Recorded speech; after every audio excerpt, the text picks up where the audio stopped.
Pessoal, tudo bem? Estamos começando mais um Na Palma da Mão hoje, sexta-feira. Pois é, sextou hoje, mas hoje não sextou com a doutora Luciana. A doutora Luciana hoje teve um compromisso, não pôde estar presente e a gente vai estar recebendo o doutor Alex Macedo hoje para a gente falar um pouquinho sobre Covid, como é que tá essa situação aí, o que tem de novo, né? Pra gente nesse momento de pandemia. Então sejam todos bem-vindos. Eu vi que a Marcinha Varela já chegou por aqui, Marli também. Quero mandar um beijo para as duas queridas. A Marcinha que está entregando todos os dias caldos maravilhosos, ela e a Rê. Elas estão com coisas deliciosas todos os dias. E eu já provei, já fiz uma festa junina super deliciosa com a Marcinha lá. Doutora Tati também entrou. Boa noite, Marli, para você. Doutor Rodrigo Pitinini sempre está com a gente aqui também. Josiane entrou, bem-vindo na nossa live de hoje, sexta-feira, com o Dr. Alex Macedo. É um super prazer estar recebendo todos vocês. Quero dar alguns recados. A gente está na TV Com, canal 11 da NET, 8 da Vivo, se você é de Santos. Para todo mundo que é de Santos, pode rever e acompanhar a gente pela TV Com, canal 11 da NET. Dani Vidal entrou também. Oi, Dani, um beijo para você. A Márcia falando, você é uma linda e hoje está mais linda ainda. Você que é uma maravilhosa diva, acorda sempre aí animadésima.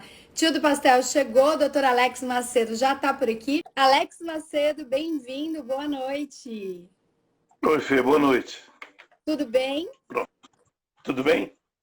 Tudo jóia. Quer dizer, poderia estar melhor, né? Já passou tanto tempo que já era para a gente estar aqui hoje falando um pouquinho já de como a gente evoluiu. Mas eu quero primeiro agradecer a sua participação aqui. É sempre muito importante receber você. Você que sempre traz novidades aí do que está rolando no mundo para a gente com relação ao Covid.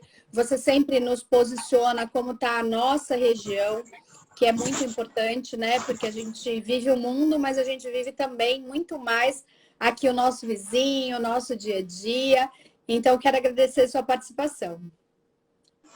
Estamos aqui à disposição, Fê. Muito obrigada. Ó, entrou bastante gente, Marcela Arabat, Mônica Martins, o Fidel tá por aqui, Saricotiano, Dani Vidal, boa noite, chefe. Tá todo mundo aí dando uma boa noite. Alex, conta pra gente como é que, em que pé nós nos encontramos hoje com relação ao Covid. E hoje eu queria aproveitar a sua presença, que é um pneumologista também extremamente capacitado, para você falar um pouquinho aí do que o Covid ele pode estar apresentando. Eu tenho visto algumas matérias falando de novas doenças que o Covid vem apresentando pós-tratamento. Então, passa aqueles 14, 15 dias, tem aparecido muita coisa nova, seja no pulmão, seja uma alergia, sejam algumas outras coisas. Mas primeiro eu quero saber como é que a gente está, em que pé que a gente está dessa doença. Bom, aqui na região, aparentemente nós entramos num platô. O número de casos novos não está aumentando progressivamente e a gente tem uma esperança que nós comecemos a entrar numa fase descendente desse platô. Nós passamos por essa fase de platô tendo uma média de taxa de ocupação nos hospitais convênio por volta de 60% a 70%, taxa de ocupação do SUS por volta de 50%, tanto de UTI quanto de enfermaria. Nós passamos por isso há 2 semanas atrás, nós tínhamos uma esperança que iria começar a cair, deu uma subidinha, nos últimos 5 dias ele voltou a este platô. E a nossa esperança é que agora, semana a semana, ele comece lentamente a cair. A gente sabe que a gente não vai se ver livre logo da doença, a gente vai se ver livre de algumas restrições que a doença nos trouxe, como o confinamento dentro de casa, como a limitação social, o funcionamento de várias estruturas comerciais. Isso lentamente vai voltando ao normal. a um pseudo-normal, porque nós vamos sair de uma crise, entrando numa crise econômica. Em paralelo a isso, nós vamos ter ainda casos novos, que nós vamos progressivamente tratando, mas já numa velocidade de aparecimento mais lenta, e, consequentemente, nós vamos conseguir trabalhar melhor com esse paciente. O que eu quero dizer com isso? Quem já teve a doença, ou quem já tem, mesmo foi um portador são, perdão, e tem anticorpo positivo, essas pessoas, elas vão estar livres de um contágio maior. Mas tem uma parte da população, nos meses de agosto, setembro, outubro, que ainda não teve contato com o vírus, e quando tiver vai poder ficar doente. Ou vai ser um portador são. Essa restante da população provavelmente vai manter um grau de proteção com máscara, com higienização das mãos, provavelmente até setembro, outubro. Só depois disso nós vamos ter uma tranquilidade progressiva a mais. Enquanto isso, nós vamos ter que segurar um pouquinho. Provavelmente as aberturas vão acontecer progressivamente. A gente tem medo dessas aberturas, porque a gente não tem um número mágico de quantos já foram contaminados. Tá. Mas dá para ter uma ideia. A testagem ela ainda não foi a contento para a nossa região, é isso? Nós somos uma região muito grande, teria que ter sido feita uma testagem muito maior para a gente poder identificar se é o momento ou não dessa abertura, é isso? Veja só, a gente poderia ter testado de uma maneira que seria, para cada doente, eu testar todos que estão morando ou que convivem à volta. Ou uma testagem mais ampla. Isso também não foi feito. Mas vamos fazer um cálculo rápido.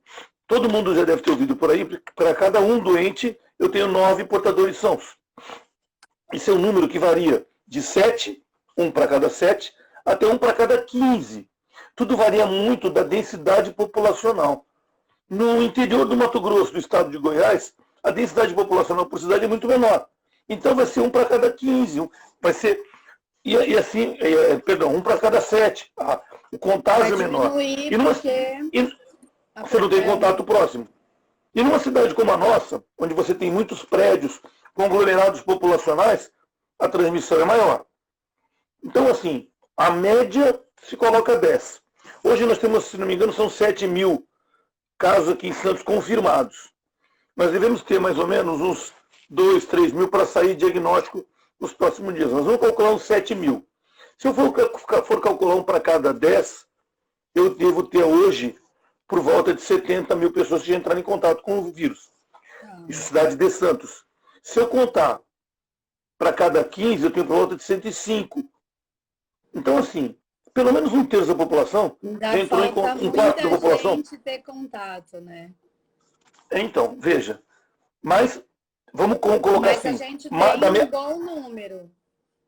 A metade, mais ou menos a metade, já entrou em contato. Um terço, a metade. E o resto? Eu não sei se entrou. A gente não sabe, é uma interrogação. A gente não testou, não sabe. Que não são nem notificados, a pessoa teve...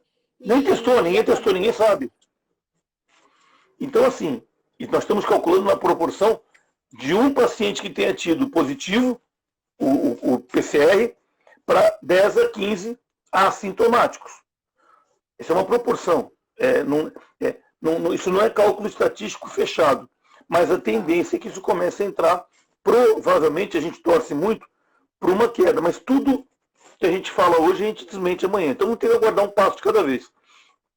As unidades hospitalares, a maior parte delas ainda tem leito hospitalar, ainda não, já tem leito hospitalar, já passou por uma fase de uma lotação maior, lentamente está começando a ter menos casos novos internando, isso é um dado positivo. Vamos torcer para que isso seja uma fase realmente, um viés de tendência à diminuição. Eu ficaria muito contente que isso acontecesse. Só que nós temos que lembrar que não podemos relaxar com os métodos primários de transmissão. Porque a gente tem visto muita gente usando máscara no queixo, máscara no pescoço, não usando máscara. Isso é muito perigoso. Sim, sem dúvida nenhuma. Primeiro, dar boa noite a Érica Varela, que entrou, Eriquinha, Raul entrou, Raul Ferreira entrou também, Gabi Negreiros, Daniele Matos, sua esposa entrou, Renata Macedo, um beijo, Renatinha, aí que, olha, eu acompanho, incansável essa mulher. Andréa Castanho, o Rude, Simone, Losada, enfim, uma galera sempre aí participando, te prestigiando. Alex, você falou uma coisa bem importante, né? A gente torce para que isso continue, esses números de ocupação de leitos de UTI, número de ocupação de enfermagem, de leitos de enfermaria. Mas a gente viu aí, e isso é uma dúvida que eu tenho escutado, todo mundo está se perguntando, com essa luta dos prefeitos da região terem tentado sair do laranja para passar para o vermelho, do vermelho para o laranja, para conseguir abrir alguns espaços, parece que a população se perdeu junto com os prefeitos. E aí todo mundo foi para a rua, houve vários pontos de aglomeração espalhados por toda a região. E aí veio aí essa decisão de que nós tínhamos que recuar, voltar, sim, efetivamente para o vermelho. E aí há essa briga ainda, se vai ficar no vermelho, se vai ficar no laranja.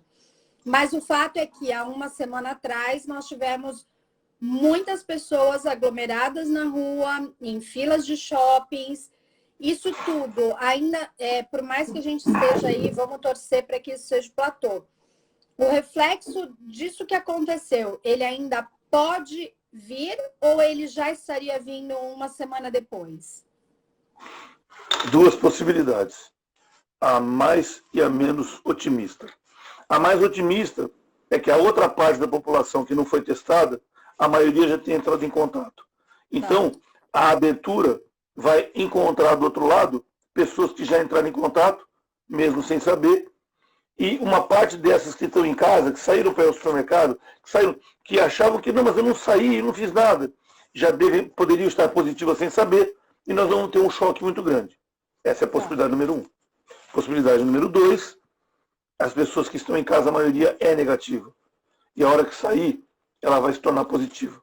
Se tornando positiva, nós temos uma grande quantidade de possibilidade disso voltar a ter um segundo pico, ou a variação desse platô para um viés de alta de número de casos.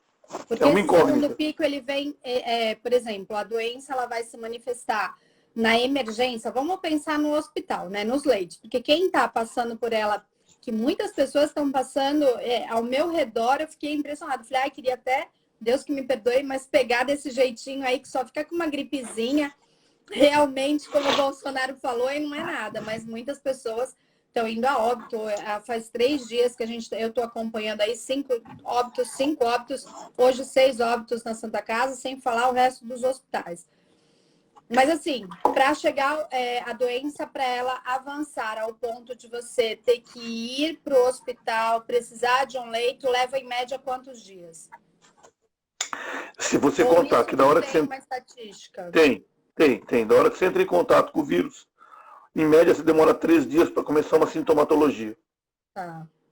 E mais 3 dias você está entrando numa fase chamada fase inflamatória, que é onde você tem, vamos chamar assim, o começo da pior condição, se essa condição existir. Então, os primeiros 3 dias de replicação viral, praticamente ou você não sente nada, está naquele...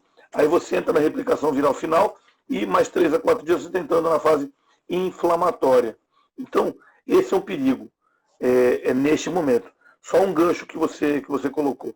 Qual o problema das pessoas irem para a rua e de repente não terem sido contaminadas? Vamos voltar àquela conta que eu te falei. Se a gente tem hoje entre 70 até 140 mil pessoas na região que já entraram em contato com o vírus, fazendo um cálculo de 7 mil doentes confirmados e uma média de 10 a 15 que podem ter entrado em contato e serem positivos assintomáticos. Nós demoramos do dia 14, a gente sempre conta uma curva exponencial de subida a partir do caso número 100. O nosso caso número 100 foi no Brasil, foi no dia 14. Então, a partir do dia 14, nós demoramos de 14 de março até anteontem para termos um cálculo aproximado, quase metade, um pouco menos da metade da população de Santos, que possa ter sido contaminado. Eu não tenho o número do outro lado, pode ser que a outra metade também tenha sido, a gente não sabe. Então, 2 visões, a mais otimista, a outra metade, uma grande parte foi contaminada. Não teremos problemas maiores. Segundo ponto, menos otimistas, esse outro lado da população por volta de 200 ou 250 mil habitantes, não foram contaminados. Todo mundo indo para a rua, a chance destes se contaminarem numa velocidade muito maior, e nós não temos leito para dar respaldo, não é pequena. Esse é o medo. E tem como ter essa resposta sem testagem em massa, em grande quantidade, com testes, não teste rápido, mas um teste com melhor resolutividade, como sorologia, como o PCR em contactantes, não temos. Então é um jogo, é um jogo. As pessoas saíram para a rua, cerca de 7 dias, é uma loteria. Certo, como pode dar um grande problema a partir de segunda-feira, pela contagem aí que você falou, isso, 6 dias. Nós tivemos o sábado, o domingo, a segunda bem lotada. Então, esse reflexo, teoricamente, começaria a apresentar um aumento dos números neste final de semana. Seria isso? Para aquela galera que a gente viu, aquelas cenas dantescas, que parecia que as pessoas não viam rua, parecia filme de terror, que ninguém tinha visto rua há 1000 anos, né? E como você bem falou, as pessoas na rua saíram no primeiro momento com máscara no queixo, sem máscara, desafiando, assim, peito aberto. Ah, quero ver se eu vou pegar. Né? Eu estava em casa, parece que por obrigação, né? Quando na realidade todo mundo tinha que estar em casa por consciência. Veja, o que você colocou é bem característico. As pessoas estão saindo de casa com a esperança, acredito eu, de que o comércio vai retomar imediatamente, B, não teremos uma crise econômica logo depois que tudo abrir, C, eu estava trancado em casa, estava desesperado. Eu até entendo essa posição, tanto dos políticos e da sociedade organizada, da parte comercial para voltar a trabalhar, não discuto em relação a isso, porque podem estar certos, pode outra parte da população já ter se contaminado, e nós, de agora, teremos um viés de melhora para isso tudo. Mas eu tenho medo dessa situação. Como você fez bem a conta. Amanhã nós estamos completando 7 dias, mais ou menos, que houve aquela saída mais impactante da população. De amanhã até terça, quarta-feira da semana que vem, nós vamos ter um termômetro disso. Porque vão se completar de 10 dias em média, que a população, se isso realmente aconteceu, nós vamos começar a ter uma grande procura por socorro. Se isso não aconteceu, a maior parte já estava infectado, a tendência é que nós vamos ficar nesse platô ainda com essa tendência leve de queda. A maior parte das pessoas que estavam acertando... Não significa, Alex, que se não acontecer também, porque a gente está colocando aqui, aí pode ser que terça-feira não aconteça nada, todo mundo fala, tá vendo, o Santos está imune, a gente pode ir todo mundo para a rua sem máscara, sem nada. Não, né? Não. Os cuidados, o álcool, a máscara, tudo tem que ser tomado, tem que virar hábito, assim como escova o dente, como põe roupa para sair de casa, o acessório, o óculos, tem que ser a máscara, né? Tem que trocar a cada 3 horas, tem que ter essa responsabilidade com você e com terceiros, né? A posição da máscara é a seguinte, com certeza não é 100% da população que entrou em contato com o vírus. Sim. Então, assim, como eu não sei se eu sou um portador são, como eu não sei se eu estou doente ou não, o ideal é que eu use máscara para se eu for um portador são, não contaminar terceiros, e B, se eu não for portador são e for um paciente que não teve contato, diminuir meu grau de chance de contaminar. Todos vão entrar em contato em maior ou menor grau com o vírus? Vão. Mas veja, a máscara te protege por 2 maneiras. Momento número 1, ela diminui a quantidade, a possibilidade de você inalar uma quantidade grande de vírus, e às vezes você pode entrar em contato com pequena quantidade do vírus, porque o impacto da doença, ele se dá por alguns motivos. Um deles é a carga viral que você se contamina. Por exemplo, um casal se contaminou. Os dois estão na fase aguda e estão em casa. Bom, se eu estou contaminado, ela está contaminada, nós não vamos ter nenhum método de higiene em casa, está tudo bem. Né? Não está.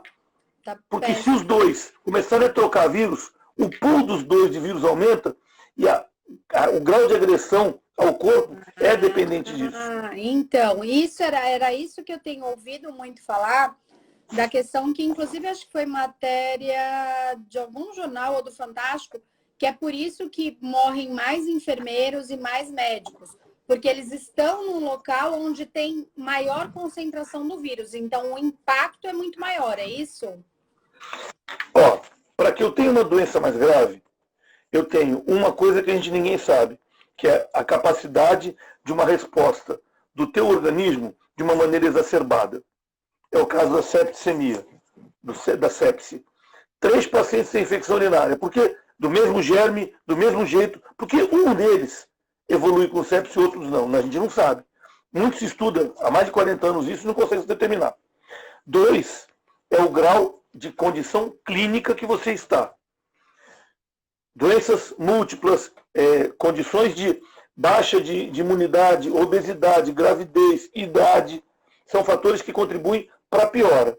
E a carga viral que você se contamina. Quanto maior esta carga viral, maior a agressividade da doença também. Então, usar máscara com quem está doente deve-se usar sempre, um protegendo o outro. Pergunta que todo mundo faz. Eu tive Covid. Fazer tudo, né? Tudo como se estivesse dentro de um isolamento. A minha prima pegou do filho dela, ela é paciente da doutora Sueli Monterrosso, e ela falou, olha, não tem problema eles ficarem na mesma casa, porém seria o ideal os dois se manterem em isolamento. Pratos descartáveis ou separados, toalha separada, para justamente não potencializar, né, a carga do vírus, e aí a gente não sabe, porque não se sabe ainda o que vai acontecer. O Raul tá falando isso também. Por isso que médico que se contamina fica o mais grave, que é o grau de carga. É isso mesmo que a gente está falando. E a Marigi Ferreira está falando, doutor Alex, qual o exame confiável para saber se tive Covid? A gente já vai falar também. A Cláudia Jacomini está dando boa noite, ela é do plano. Se é possível saber quanto tempo o vírus ativo no organismo após manifestação por sintoma e como ter a certeza da cura. A gente já vai responder tudo isso. Vamos só finalizar esse tema que eu acho que é bem importante, porque muitas pessoas estão pegando o Covid em casa com os familiares e aí acha que não tem o menor problema. E o que você está falando é muito importante. Todo mundo que tiver o Covid, o ideal. Mas todo mundo da casa teve. Está tendo ao mesmo tempo. Se isole. A única condição que você pode ficar mais tranquilo, moramos em 3. Eu, minha irmã e minha esposa. As 2 já pegaram, já estão em fase de cura. E eu peguei. Elas não replicam o vírus para mim, eu não contamino elas. É uma situação onde todos estão curados e um está doente. Tá. E quando a gente vai falar doente, a gente tem que dividir em 2 coisas. Hoje está se chamando doente o portador com doença, com sintoma, e o portador são. O nome é incoerente. Se ele é portador são, ele não é doente, porque são não é doente. Sim. Ele é um portador que não manifestou sintoma, mas ele também tem transmissibilidade. Então, esse ponto a proteção tem que continuar mantida. E depois que acabar, entre aspas, a pandemia, saímos da laranja para amarela, da amarela para verde, cada espaço desse vai ter um grau de proteção. Enquanto a recomendação for usar máscara, por favor, usemos máscara. É uma proteção e outros a mais. países, mesmo já passado todo esse problema, estão usando máscara e a gente já está vendo a nova onda nesses países que já passaram, porque ela é meio que uma gripe uma gripe. Ele é um vírus que ele tem fases, né, Alex? Então, vamos supor que ele passou essa fase. O ano que vem, quando ele retornar, esses 200, 300 mil insanos que não se contaminaram, não tiveram contato, não têm a imunidade, eles podem correr o risco a qualquer momento de ter o contato com o vírus. Então, a máscara, eu acredito, na minha ignorância, que ela vai fazer parte da nossa vida como uma proteção por muito tempo, a não ser quem já realmente teve contato e criou a imunidade, né? Ainda assim, esse deveria. E só lembrando, essa imunidade ela vai ser temporária na proporção da mutação do vírus. Então, eu peguei este ano um coronavírus, eu estou protegido para essa cepa de coronavírus, que vai sofrer uma mutação e que por ano que vem ela vai vir com outro formato. Então, só que nós teremos a vacina, no qual quem não tinha imunidade vai pegar, quem já tinha vai melhorar, mas ele protege 100%? Não, porque tem a porcentagem do vírus que fez a mutação. Mesmo assim, existe imunidade cruzada. A vacina que protegeu com o vírus X e o vírus de hoje é X com uma pequena mutação, ele diminui a possibilidade da doença e diminui a gravidade da doença. Por isso que o vírus H1N1, todo ano ele muda, que a vacina todo ano muda em cima da sua mutação. E quando você vacina, você está vacinando contra o vírus do ano passado. O desse ano é o mesmo dele com uma pequena mutação. Então, é garantia que eu não vou ter doença? Não. Mas é uma garantia que você vai diminuir a chance de ter doença e as formas mais graves dela. Então, para o ano que vem, quem não estava imunizado vai acabar imunizado pela vacina. Que vai chegar para o nosso inverno do ano que vem e para o inverno desse ano do hemisfério norte. Então, eu vi, falando um pouquinho dessa questão da vacina, eu estava assistindo essa semana no Roda Viva, não vou me lembrar o nome do médico da USP, que é um pesquisador, acho que é da USP, e que o Dr. Dimas Covas estava falando dos experimentos da vacina, que já está muito adiantado, né? E que deve vir para julho desse ano, quer dizer, daqui 1 mês, 2 meses. E esse médico, ele falava que é meio que impossível, que não existe na história nenhuma vacina que foi criada dentro do período de 1 ano. Até por conta dos testes que devem ser feitos.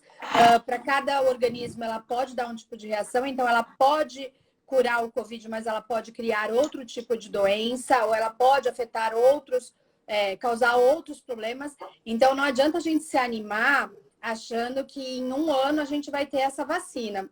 Você concorda com isso? Em média, o desenvolvimento de uma vacina, ela dura mais ou menos 1 ano.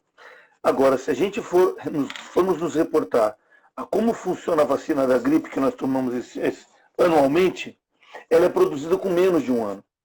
Tá. Para você ter ideia, vamos colocar 2018. Terminado o inverno de 2018, agosto, comecinho de setembro, em média 200 a 300 cepas de todas as infecções virais que nós tivemos no inverno de 2018 vão para Genebra, do hemisfério sul todo, América do Sul, África, Oceania, vão para Genebra. Em Genebra tem um grupo de virologistas que analisam a cepa que apareceu, analisam a cepa que nós tínhamos no ano anterior, analisam a vacina e começam a orientar a produção de uma nova vacina que, veja, isso vai começar em outubro, para ser administrada em abril do hemisfério sul. Então, anualmente, a maior parte dos laboratórios já está acostumada a produzir vacinas para gripe com menor tempo. Aí alguém vai falar, mas essa nós estamos partindo de vacina do zero. Sim, do zero. Ninguém conhece. Isso que ele mas para você... tipo, essas outras vacinas, elas já vêm passando por um processo. Então, como você bem falou da H1N1, ela existe e ela vem mutável e aí você replica a mutação. E que uma vacina partindo do zero do estudo para um vírus que ainda tem muitas dúvidas do que ele pode causar, é um risco até as pessoas tomarem essa vacina antes. Foi o que eu ouvi, veja, né? E eu fiquei bem curiosa. Mas qual é o detalhe disso tudo? Qual é o problema de partir do zero da vacina? O que demora mais tempo é o sequenciamento do DNA. É o mais tempo demora. Depois que você sequenciou o DNA, você vai pegar uma fração desse DNA, que é o chamado vírus morto, e dali você produz uma vacina para aplicar nas pessoas. Depois são feitos os testes. A fase 1 é feita em animais de experimentação e humanos sãos para ver se tem alguma reação alérgica à vacina. A fase 3, chamada 3A, você também vacina o ser humano e vai detectar no sangue dele se ele produziu o anticorpo necessário para se proteger. A fase 3B é aumentar a quantidade de seres humanos para ver as reações negativas que a vacina pode ter numa população maior. Fase 4 é a pré-lançamento. Nós estamos na fase 3, né? Então, os 3 grandes laboratórios produtores de vacina do mundo foram convocados pela Organização Mundial de Saúde para ficar em cima da vacina. Então, os 3 laboratórios estão na fase 3 da vacina, na 3A, alguns já indo para 3B, vacinando uma sequência de 2.000, 2.500 pessoas, e você analisa em 3, 4 semanas se ela fez a curva sorológica. Se ela fez a curva sorológica, não teve impacto na fase 3A, ela vai chegar a público antes de 1 ano. Então, eu acredito que para o hemisfério norte nós vamos ter a vacinação. Para a gente no hemisfério sul vai ser um pouco melhor, porque essa vacina já foi aplicada no hemisfério norte, já vai ser visto se teve alguma reação alérgica ou reação de chamada hipersensibilidade mais forte. Então, para o nosso inverno do ano que vem, nós teremos uma segurança maior. Algumas pessoas perguntaram, vamos só, quanto tempo o vírus fica no organismo e como ter certeza e quais os testes que a gente pode fazer. Bom, vamos lá. Entrei em contato com o vírus agora que eu estava vindo para cá, parei no posto de gasolina, encostei na porta para abrir e tinha o vírus. Cheguei, cocei meus olhos, me contaminei. Em média, de 3 a 4 dias eu vou tendo a replicação viral e eu posso ter um pouco de dor no corpo ou não ter nada. Até o 5º, 6º dia eu estou replicando o vírus e aí eu começo a ter a reação inflamatória. Entre o 5º, 6º, até o 7º, 8º, 9º, 10º, 11º. E depois a fase de recrudescência até o 14º dia. Se eu tenho certeza, quando eu entrei em contato, o primeiro dia de sintomas, em média, 14 dias depois, eu não transmito mais vírus. No meio desse momento. E aí, a quarentena é uma margem de segurança, né? Então, sim, a partir porque eu já contei. Tá, porque a transmissão mesmo é no 9º para o 10º dia, isso? A transmissão... O pico da transmissão? Não, o pico da transmissão é entre o 3º e o 8º dia. Só que no 1º, no 2º e no 3º eu posso transmitir já, porque o vírus replica em velocidades um pouco diferentes. Se eu sei, quando eu comecei meus sintomas, eu devo ter para trás 1 ou 2, no máximo 3 dias. Então, 14 é uma boa margem de chance. Comecei a sentir alguma coisa, eu não senti nada, mas eu quero saber, porque a minha mulher começou com sintoma ontem, e eu quero saber, posso colher? Que exame eu colho? Neste momento, na fase hiperaguda, é o SWAB, é o cotonete, é o RT-PCR para Covid, ou PCR para Covid. Em média, ele começa a positivar no 3º ou 4º dia, até o 7º ou 8º dia. É o SWAB que colhe e que vai colher uma fração do DNA, do RNA do vírus na via aérea. Num segundo momento, no 7º ou 8º dia, começa a subir no sangue os anticorpos de defesa para tentarem destruir o vírus. Primeiro que sobe a IgM, junto com ela sobe a IgG mais lentamente, que começa a positivar no sangue a partir do 15º, 16º, 17º dia e vai ficar bom tempo. A IgG, o anticorpo IgG, é o marcador. Eu tive a doença, tive contato com o vírus, ou tive a doença, há mais de 14 a 21 dias. E vai ficar. Aí alguém pergunta, como eu posso ter certeza que eu estou curado? Isso, normalmente, eu faço tardio. Mais do que 14 dias, por exemplo? Sintomas, às vezes sim. O que eu vou falar agora depois do pós-Covid. Então vamos lá. Tá. Passei a fase aguda. Estou curado? Não estou? Não tive contato? Minha família toda teve. O que eu posso escolher nesse momento? Como o Paulo está perguntando, transmito, não transmito? Não transmito? Faço a sorologia. Sorologia, eu colho um sangue venoso e faço um teste de reação e vou medir quantitativamente quantidade de IgA, que é um anticorpo que fica nas mucosas, esse que faz a primeira proteção, e IgM, que é o tardio, que fica no sangue. Se esses dois vierem aumentados, principalmente o IgG, eu falei IgM, desculpe, o IgG, o tardio, eu sei que A, eu já tive contato com o vírus há mais de 14 a 21 dias, B, eu não tenho mais doença, eu estou curado, C, eu não transmito mais a doença. Para transmitir, mas eu estou curado, se eu entrar em contato com o vírus de novo, eu posso transmitir para alguém.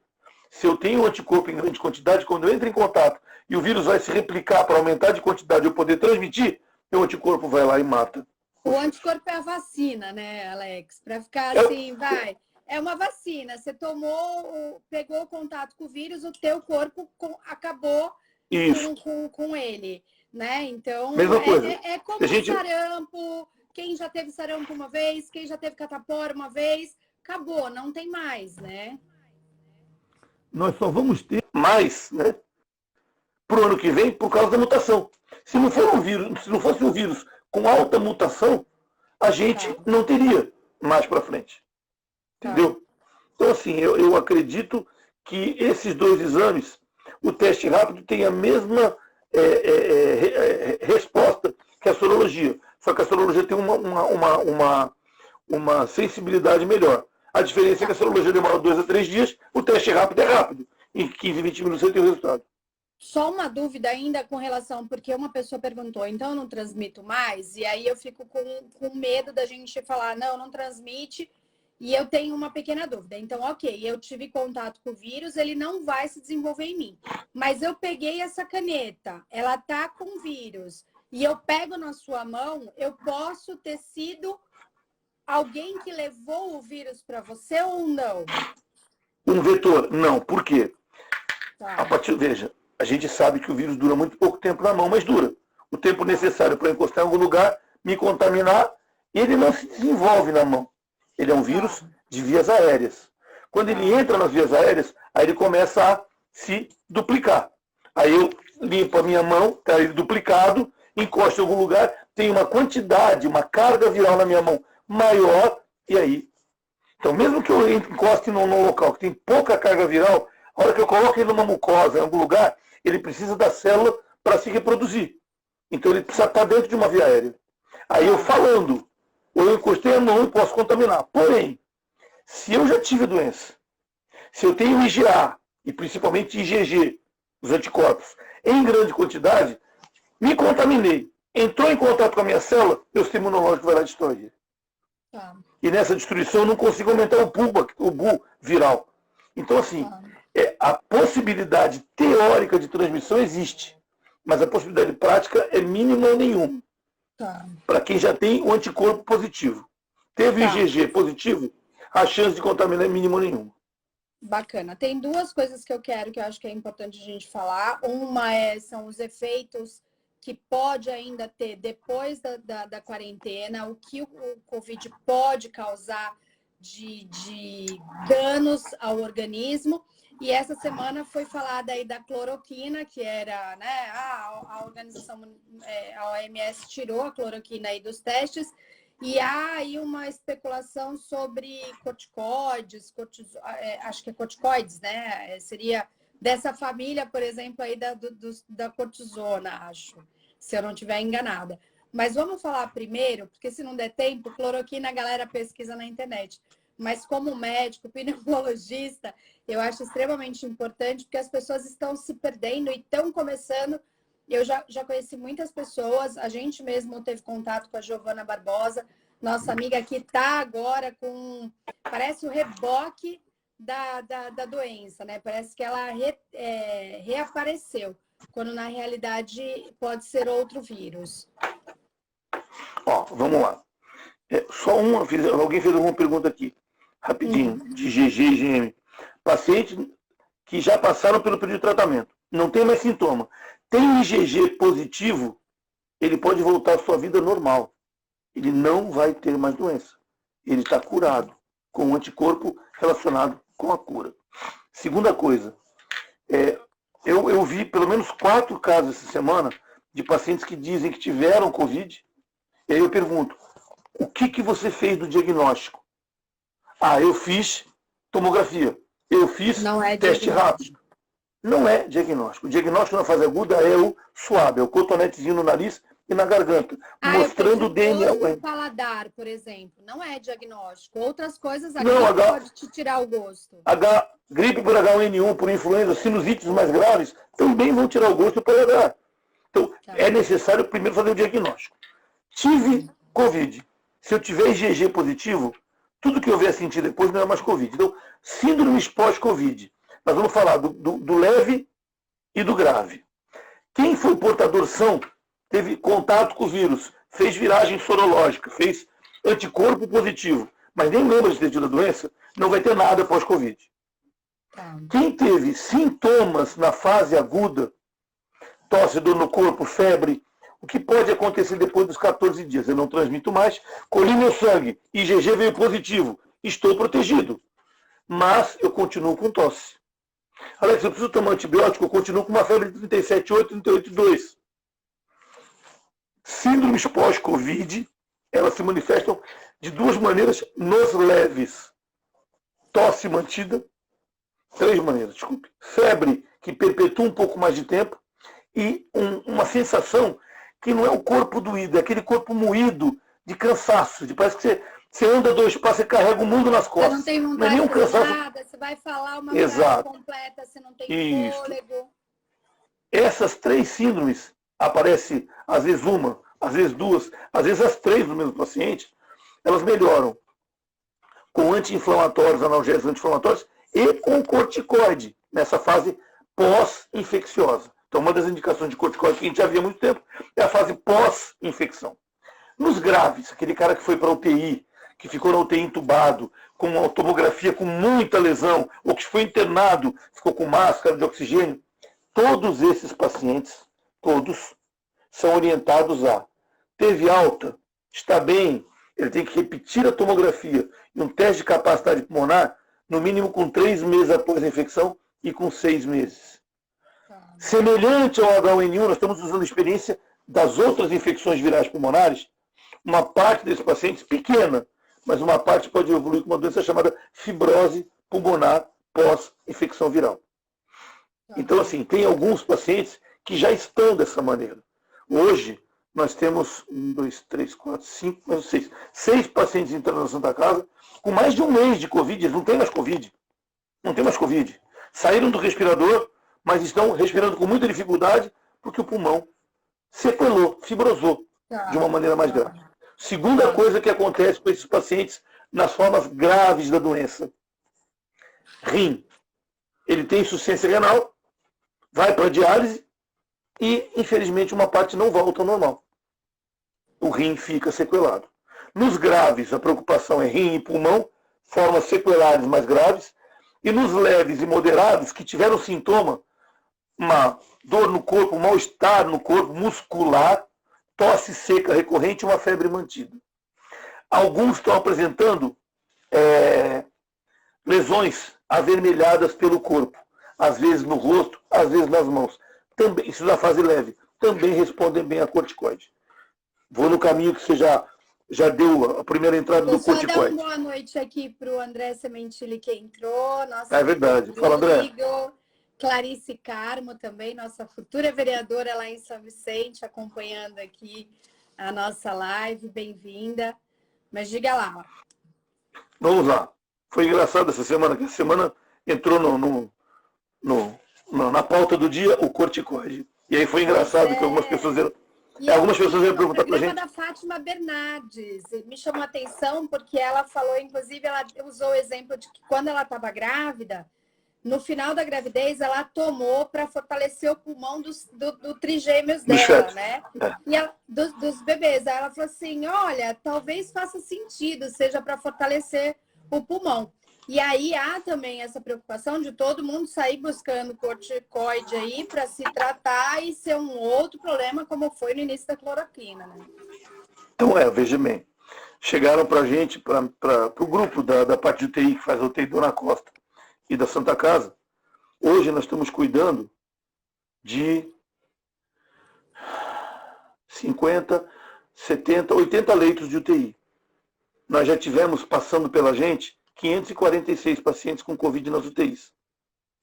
Então a gente consegue ter uma boa experiência. Nós estamos agora compilando dados para publicação, mas foi engraçado que alguém perguntou para mim, vocês colocaram agora corticoide no protocolo de vocês? Aí eu respondi, não. Ela falou, não posso colocar uma coisa que já estava lá desde 16 de março. Desde o começo, o corticoide já está. Isso, tá? Tem vários artigos já tinham mostrado no passado que corticoide, seja qual tipo de corticoide, no caso que foi publicado pelo estudo de Oxford, foi a dexametasona, mas tem da metilprednisolona, tem vários outros já estabelecidos que melhoram. Melhoram quem? Melhoram os graves, como a Universidade de Oxford mostrou. Mas melhora também um pouco essas síndromes pós-Covid, a tosse, a febre mantida, a dor no corpo, eles ajudam bastante nessa fase também. Agora vem a pergunta, então, vamos fazer igual a cloroquina. Vamos dar cloroquina para todo mundo quando suspeitou que teve. Cuidado. Corticoide é uma droga barata. Corticoide é uma droga fácil de você comprar na farmácia. Mas ela não é isenta de efeitos colaterais. Eu vou usar o gancho que você deu na maturação fetal.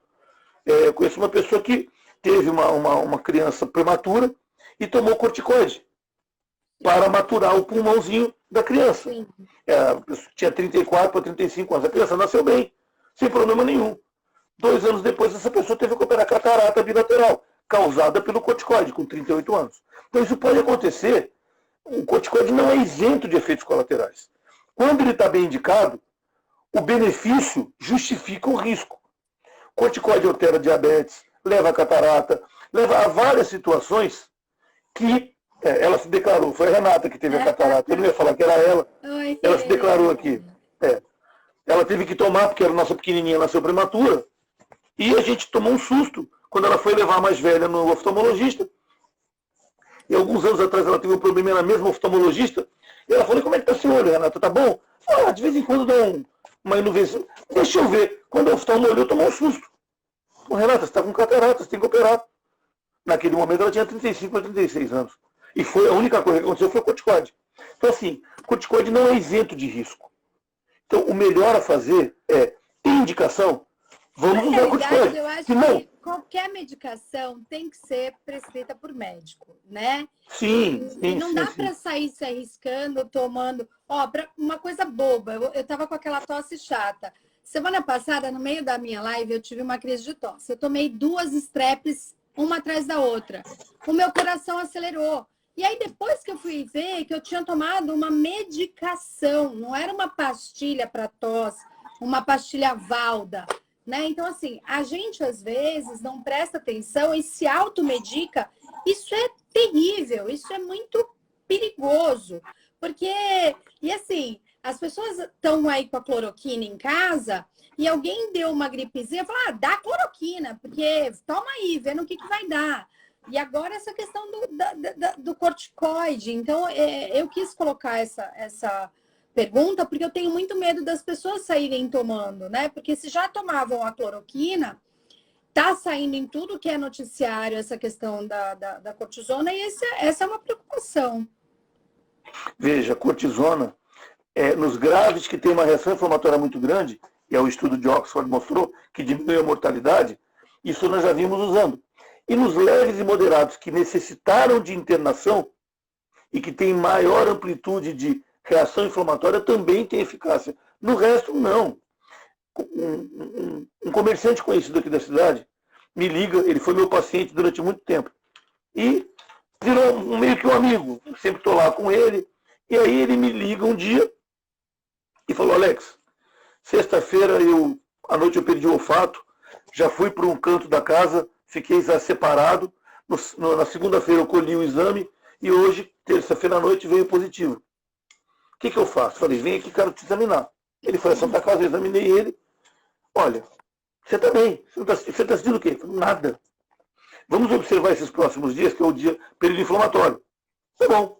E ele observou, qualquer coisa me liga, manda um zap. Ele terminou os 14 dias, ele não sentiu nada. Voltou a trabalhar, voltou a frequentar alguns lugares que ele frequentava da parte do trabalho, que estava aberto. E as pessoas passavam por ele, é uma pessoa conhecida. Você está curado? O que você tomou? Nada. Aí eu, não, você tomou alguma coisa? Não tomei nada. Quer ser um médico tal? Mas ele não te passou nada? Não. E assim, parece que você está falando com o ET. Veja, ele não teve nada. Ele perdeu o olfato um dia, não teve mais nada. O que ele tem que tomar? Nada. Não vamos inventar coisas que não vai agravar. Se o caso agravar, né? Aí é uma outra situação. Sim. A Solange, ela está fazendo uma pergunta importante aqui. A irmã dela deu positivo para a Covid já faz mais de 20 dias. Ficou 5 dias sem falar e repouso. Agora falta muito pouco. Agora fala muito pouco. E muito cansada ainda. Será que o pulmão dela vai voltar ao normal? A fisioterapia também é extremamente importante, né?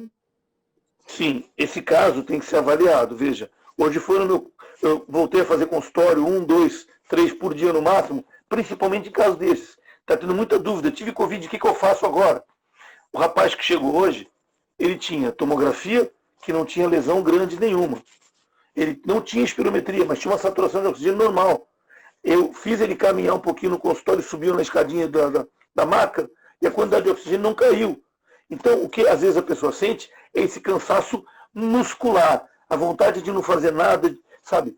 Às vezes tem a lesão pulmonar propriamente dita, que a tomografia pode ajudar, que a oxigenação, a avaliação da oxigenação pode ajudar, e daqui a umas 3 semanas o teste de capacidade pulmonar. Neste ponto, vale a pena a fisioterapia reabilitação pulmonar. Você começar a fazer atividade física orientada por fisioterapeuta, medindo a quantidade de oxigênio no sangue, fazendo o consumo de oxigênio ficar novamente de acordo com a necessidade. Veja, alguém não tem preparo físico, não está malhando, não está fazendo nada. Sobe 2 lances de escada, primeira coisa, a musculatura começa a pedir oxigênio. Naturalmente, o pulmão começa a ventilar mais para jogar mais oxigênio para a musculatura. Vamos pegar alguém que teve Covid. A musculatura já está cansada, a musculatura passou por um estresse oxidativo grande. Ela vai andar um pouquinho, sente necessidade de colocar o oxigênio para dentro. O pulmão vai respirar mais rápido, mas a musculatura pulmonar também está cansada. Então entra numa roda viva. Então, todos que permaneçam com falta de ar, devem ser avaliados para. Ela colocou aqui, ó. Fez tomografia e deu quase 50% da lesão. Ela tem que manter uma avaliação. Tem que manter. Sim, é bastante, é bastante. Tem que manter uma avaliação com o pneumologista. Porque eu escuto de leiga aí o pessoal falando que 25% já é problemático. Num caso desse, com 50% Sim. de lesão, é bastante, né? A ideia é que não tivéssemos nada de lesão pulmonar. A maioria não tem nada. Então, quando você pega lesões com menos de 25, ela preocupa um pouco. Entre 25 e 50, preocupa mais ainda. 50 para mais, a preocupação é grande. Então, 50% já é uma preocupação para doença aguda e para sequela futura. Então, falar para a dona Solange levar a irmã dela num pneumologista urgente aí para avaliação, né? Sim. Voltando só ao corticoide, a população não deve tomar isso como regra e sair tomando corticoide à torta e à direito. Por favor. Corticoide, os estudos, já os mais antigos, o italiano, o inglês e o chinês, já mostrava isso. Tem indicação precisa para o doente preciso. Exemplo, chega um paciente na terapia intensiva, nós começamos a tratá-lo inclusive com corticoide. Se a glicemia dele, se o açúcar no sangue aumenta muito, o aumento do açúcar é mais agressivo para o doente grave do que a melhora que o corticoide possa dar. A gente retira o corticoide. Então tudo tem que ser pesado com risco e benefício. Não é para sair todo mundo usando corticoide feito um doido. A gente tem que ter um certo detalhamento para usar o corticoide. Bem importante. Alex, crianças, né? Porque o pessoal, eu percebo que está bem relaxado com criança. Inclusive, hoje eu vi um vídeo muito legal de uma pessoa indo fazer doação numa comunidade bem carente. E eu achei isso muito legal mesmo. Eu acho que são ações como essa que a gente tem que ter. Mas no vídeo me chamou muito a atenção que todos os adultos, ou quase todos, estavam de máscara, mas nenhuma criança estava de máscara. A gente sabe que até 2 anos não pode, por causa do sufocamento, tudo, mas as crianças também precisam usar máscara e se pegar não é porque as crianças, até agora a gente teve poucos casos que não possa vir a cometer um caso sério, né? Sim, nós já tivemos um caso sério, tivemos alguns casos bastante delicados, não é a grande quantidade. Sem dúvida nenhuma que as crianças têm algum grau de proteção em relação ao Covid.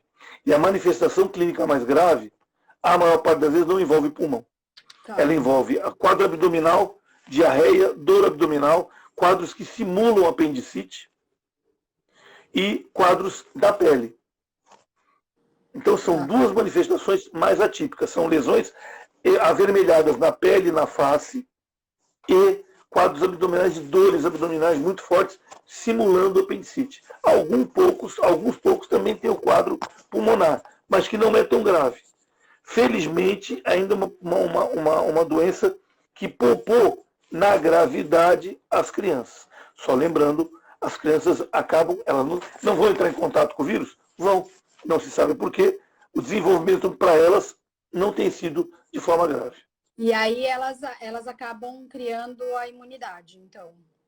Sim, só que enquanto elas são portadores sãs e ainda não têm o anticorpo, aí sim elas são os vetores de transmissão. Elas são os vetores. Então, na realidade, elas têm também que usar a máscara, têm que manter todo Sim, esse sim, Isso sim, que a sim. gente vê das crianças não usando máscara na rua, e isso é bem perigoso, como Não, as crianças têm que vetores. aprender. Sim, eles são vetores. Eles são vetores na forma de portador-são. Por isso que a maior parte da população tem que se acostumar com o uso da máscara. Veja, eu acredito que esse ano vai ser um costume nosso até quase o final do ano. Para o ano que vem, onde nós provavelmente estejamos numa fase de quase normalidade, vamos chamar assim, a gente vai ter que explicar para a população novamente que a educação sanitária tem que permanecer.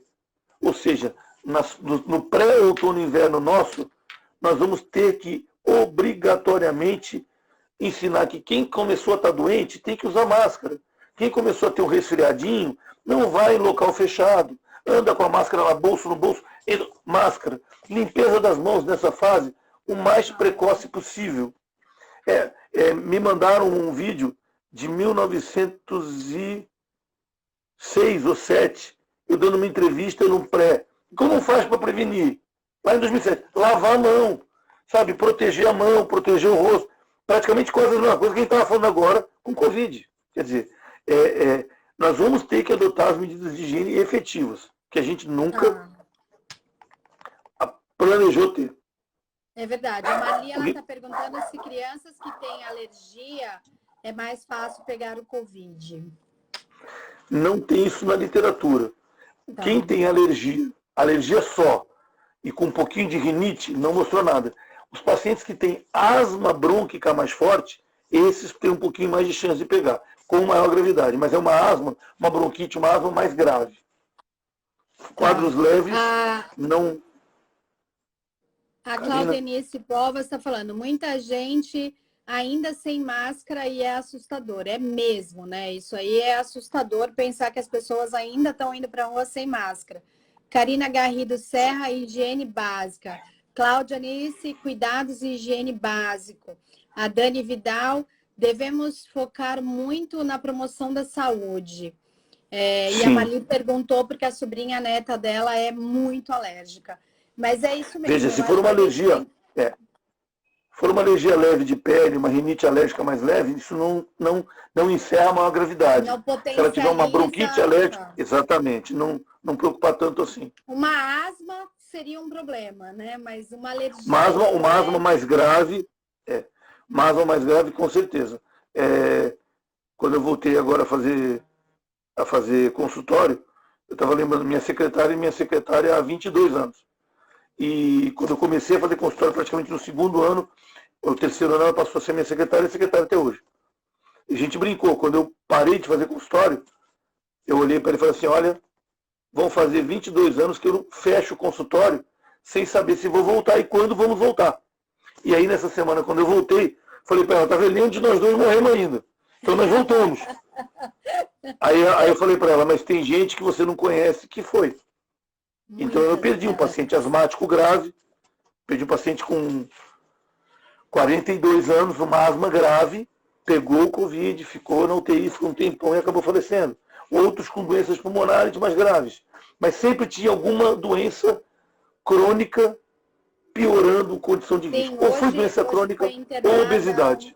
Uma pessoa próxima, eu falo que a cada vez mais a gente vê as pessoas próximas sendo internadas. No começo a gente não via esses casos, né? E hoje a gente teve cada dia mais uma pessoa próxima. Hoje uma pessoa com obesidade, asma, tudo, foi internada na Santa Casa grave. Então tem que se cuidar. Nós estamos no último 40 segundos. Eu quero agradecer demais a tua participação, viu, Alex? Estou aqui respondendo rapidamente. Durante o Covid, nós estamos tendo, durante o quadro, após, não, mas durante o caso estamos tendo trombose e embolia. Estamos usando o anticoagulante. Estamos usando o anticoagulante de rotina profilático e anticoagulação plena, com algumas indicações de protocolo, mas estamos usando bastante. Muito bom isso. Vocês estão tendo muitas altas, isso é muito importante. Obrigada mais uma vez, Alex. Mais altas do que óbitos. Um beijo para todo mundo. Boa noite. Graças a Deus, mais altas, né? Isso para o médico é maravilhoso. Sem dúvida nenhuma, sem dúvida nenhuma. Um beijo para Renata.